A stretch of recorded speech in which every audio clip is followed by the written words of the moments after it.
everyone, it's Miss Smith. Today what we're going to be reading about is the Pony Express. So let's get started. In the 1850s, mail delivery was not as fast as it was today. Airplanes had not been invented, neither had cars. Railroads had been invented, but the railroad tracks did not run across the country. Suppose you wanted to send a letter from New York to California. Over 150 years ago, the railroads could carry a letter from New York to Missouri.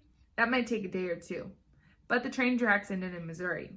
There, your letter would have to be loaded on a stagecoach like the one shown here.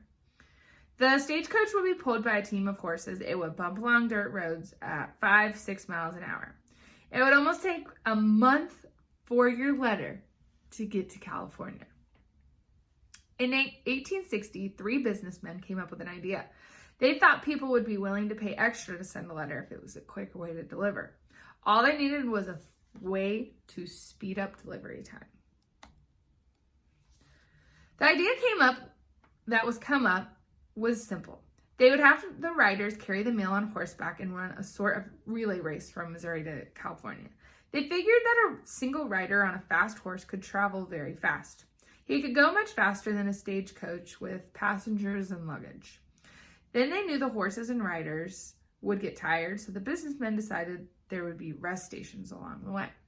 The Pony Express was not an easy venture to start. The businessmen who started it had spent a lot of money to get things set up before they could make money.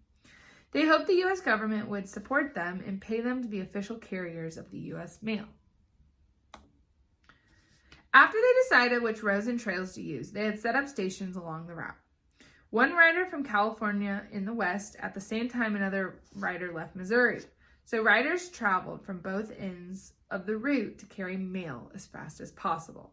Finally, they had to hire riders to buy fast horse for them to ride. The horses were chosen for their endurance. That's one of our core values. Or for their speed and their ability to continue for a long time. Riders were usually young men, 18 years old or younger. They had to be tough and loyal.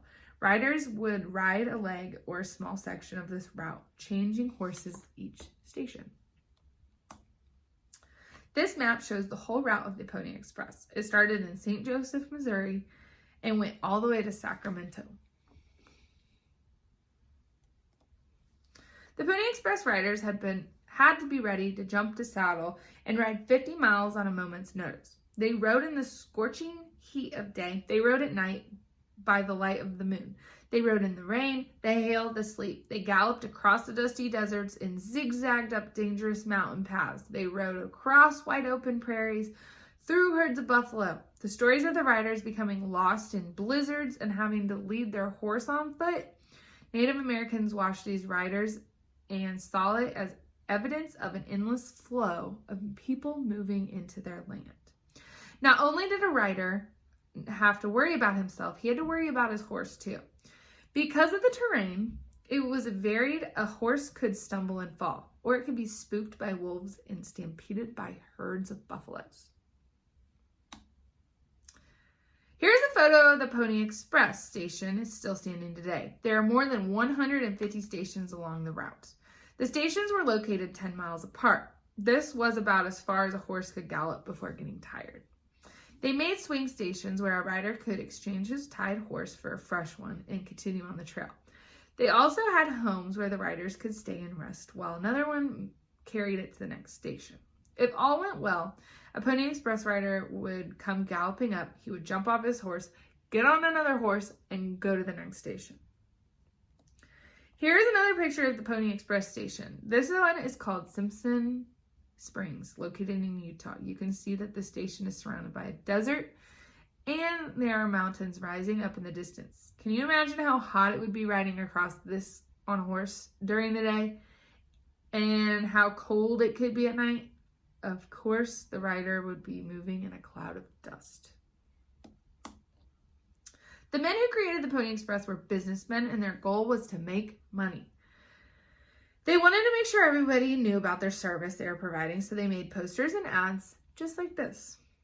In 1860, the American writer Mark Twain took a trip across the United States. He was traveling by stagecoach, but he and his fellow travelers kept an eye out for the Pony Express. In his book, Roughing It, Twain described his first sight of the Pony Express.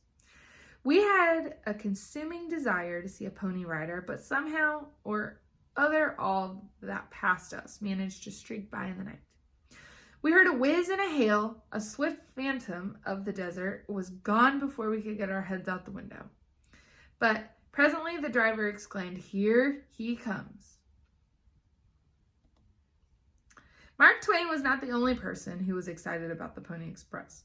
Lots of people used the Pony Express to send letters. Unfortunately, it did not last very long. This picture can help you understand why. The men on the ground behind the Pony Express riders are setting up telegraph poles. Once the telegraph line stretched across the country, it changed things. People in New York could send a telegraph to people in California.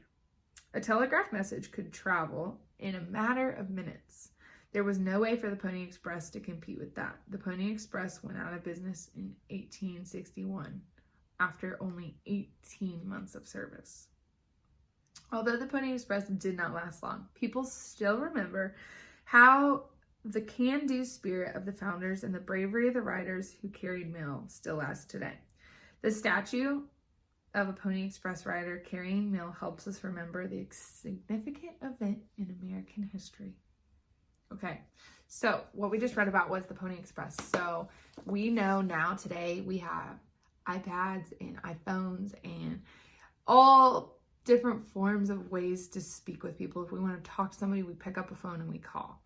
And back then, we didn't have phones. So the Pony Express was a way trying to get messages so people could communicate really far apart. Then we had these things called telegraphs, and these poles are getting put up. Kind of look like a telephone pole today. And what these did was a telegraph started the messages going all over the place whenever we wanted to. And then it turned in, eventually it changes and gets better and better and better to what we have today. So the Pony Express was just the first way of getting letters and mail all across the world. So I hope you guys liked our story today. It was kind of a fun story. So good luck everybody on all of your other work, and keep up the hard work, everyone.